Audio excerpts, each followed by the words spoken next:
Hey guys, welcome back to a day of fishing down in sunny, beautiful Key Largo. We left the house from West Kendall, Miami area around 2 a.m. in order to be able to catch some live goggle-eye bait, but they were not biting. We were only able to secure 5 of them.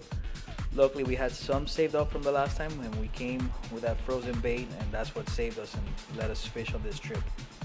On this trip, my better half, aka my fishing mermaid, decided not to come since it was supposed to be a little bit choppy. My first cast, I was hooked and excited with what it could be. Hoping it could be a wahoo, kingfish, or maybe even a big mahi. Was pulling and hardly letting me gain any line, but with some muscle and with my Slammer 8500, I was able to reel it in.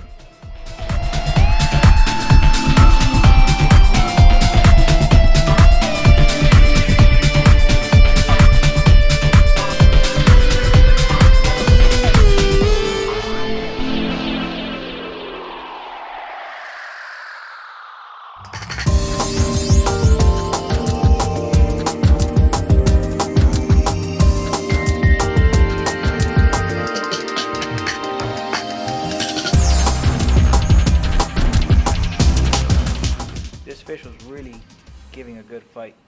Here's my father-in-law taking off the weight as I get closer to trying to reel this fish in.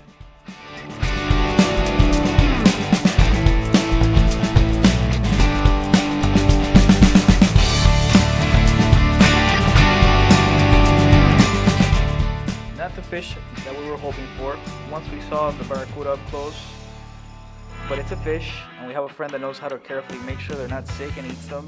We don't like catching these for ourselves due to the risk of saltwater poisoning. That was it for over the water fishing. Nothing else bit, and since we only have 5 live goggle eyes, with a strong current, it didn't last much. Here we started bottom sea fishing for some snappers. It was a slow biting day, but the excitement of the bite and the thrill of the catch made it all worthwhile.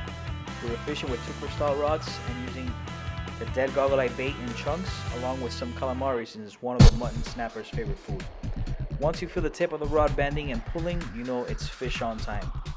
Pressing the button on the electric reel makes it easy, but the fight is not won until you can get that fish on the boat. There are many sharks looking for an easy meal here in the Florida Keys. Once the rod gets to the line with the weight, you have to manually pull the line as fast as you can, because that's the part when the sharks try to catch their easy meal. Here is our neighbor who was very excited to come fishing with us for his first time ever to do some bottom fishing with electric reels. He definitely worked hard at getting every fish we hooked out of the water. Our rods are not automatic, and they do not stop when the line is at the 3-way swivel with the drop weight.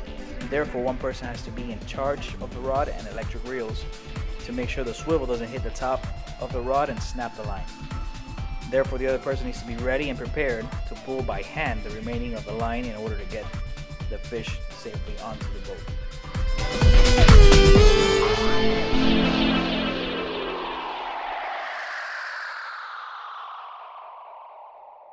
Look at the colors on this beautiful mud snapper.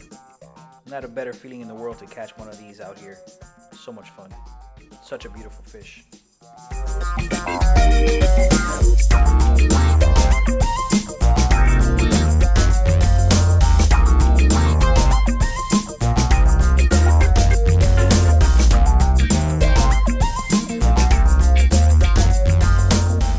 It's fish on again, guys. Here we are. Gonna reel this fish in before that shark gets you. Look at that. Beautiful. Safely landed on the boat. Look at those colors.